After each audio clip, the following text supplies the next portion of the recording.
Hello everybody, Aleeza Ben Shalom here. I am so excited to be back with you again. And while we are not doing a live webinar, by the way, we've been doing live webinars for a year. Well, we were doing them, but they got temporarily interrupted by Aliyah.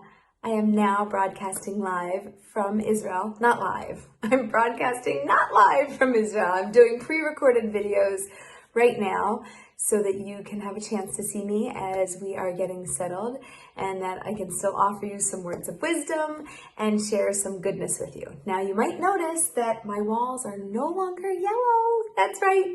They are a very nice shade of white/gray, something like that. And we are in a wonderful new home. We are living in Pardes Chana, which is in the north. If you go from Tel Aviv and you head north, you hit Netanya, follow the coastline there, and you go further north, there's a town called Caesarea or Caesarea. And if you go a little bit inland, you'll find Pardes Chana, and that's where we live. And we are so happy to be here. It's been incredible. We made Aliyah March 1st, and so it's been over 30 days, about 37, something like that, days, 38.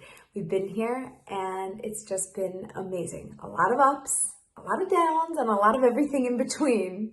And what I want to share with you in terms of dating and relationships and a little bit of a tip and a tool, the number one thing that I advise when you're going through the dating process, and it's a process, just like Aliyah is a process, dating is a process. The number one thing that I advise is to learn how to pivot, okay? Anybody who's a basketball fan knows, right? Sometimes you catch the ball and you move and then you can't move anymore, but you can always pivot. You could just face this direction, you could face another direction, and then you can throw the ball and get to a new spot. Sometimes we get stuck. Sometimes we can't move from where we are, but we can pivot.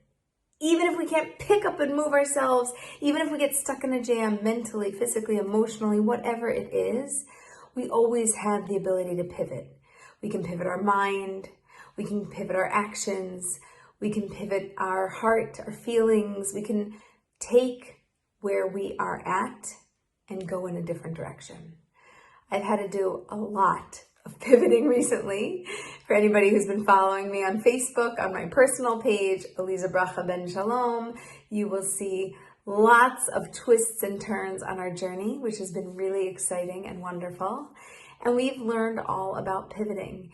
And the thing with pivoting is you got to keep your smile.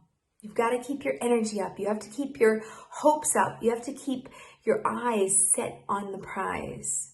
You have to know what you're looking for. You have to continue to go for it. And even when you hit a roadblock and you're like, oh my gosh, it's the end of the road. Nothing. My hands are tied. What am I going to do?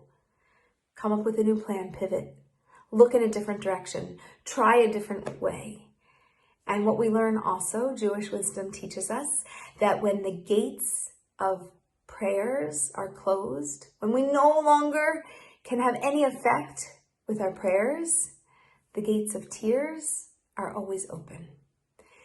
And on my own personal journey, in addition to all of my prayers and all of my efforts and all of my energies, we've also had quite a few tears and challenges, and prayers weren't enough to get us through.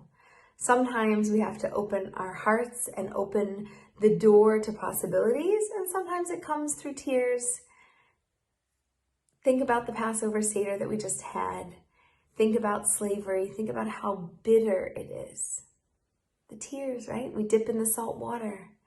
There's such a bitterness, but we wouldn't know the tremendous freedom and blessing that we have today without having experienced that bitterness.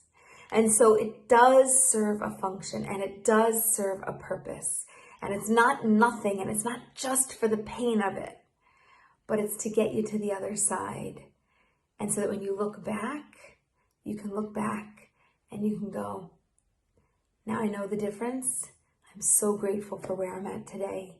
I'm glad I got through that moment, and I'm glad I got to where I am. I want to leave you with a blessing as always. May you find the sweetness through the challenge, and may you learn how to pivot when you get stuck in a bind. All the best. I'll see you soon.